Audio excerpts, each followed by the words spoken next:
tinanggap ng mga Israelita ang kasunduan ng Panginoon. Ika-24 na kabanata. Sinabi ng Panginoon kay Moises, "Umakyat ka rito sa akin at isama mo sina Aaron, Nadab, Abihu, at ang 70 tagapamahala ng Israel. Sa malayo mo sila pasambahin sa akin. Ikaw lang, Moises, ang makakalapit sa akin. Ang iba'y hindi na maaaring makalapit sa akin. Hindi dapat umakyat dito ang mga tao kasama mo." Nang sinabi ni Moises sa mga tao ang lahat ng itinuro at iniutos ng Panginoon, sabay-sabay silang sumagot, "Susundin namin ang lahat ng sinabi ng Panginoon." At isinulat ni Moises ang lahat ng sinabi ng Panginoon. Kinaumagahan, bumangon si Moises at nagpatayo ng altar sa may paanan ng bundok, at naglagay siya ng 12 haliging bato na kumakatawan sa 12 lahi ng Israel. Pagkatapos, inutusan niya ang mga kabataang lalaki na mag-alay sa Panginoon ng mga handog na sinusunog at mag-alay din ng mga toro bilang handog para sa mabuting relasyon sa Panginoon. Kinuha ni Moises ang kalahati ng dugo at inilagay ito sa mga mangkok at iwinisik sa altar ang kalahati.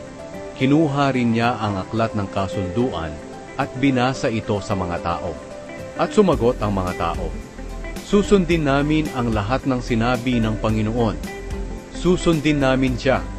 Pagkatapos kinuha niya ang dugo sa mga mangkok at iwinisik ito sa mga tao at sinabi, "Ito ang dugo na nagpapatibay sa kasunduan na ginawa ng Panginoon sa inyo nang ibigay niya ang mga utos na ito."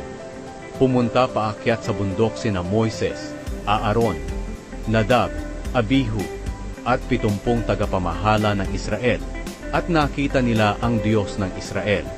Sa paanan niya ay may parang daan na gawa sa batong safiro na kasing linaw ng langit. Kahit nakita na ng mga pinuno ang Diyos, hindi sila pinatay ng Diyos. Kumain pa sila at uminom doon sa kanyang presensya. Sinabi ng Panginoon kay Moises, "Pumunta ka rito sa akin sa itaas ng bundok at maghintay. Dahil ibibigay ko sa iyo ang malalapad na batong sinulatan ko ng mga kautusan at batas ko para ituro sa mga tao." Kaya umakyat si Moises sa bundok, kasama ang lingkod niyang si Josue. Bago sila umakyat, sinabi ni Moises sa mga tagapamahala ng Israel, "Hintayin niyo kami rito hanggang sa makabalik kami. Maiiwan dito sina Aaron at Hur, at kung may problema kayo, lumapit lang kayo sa kanila."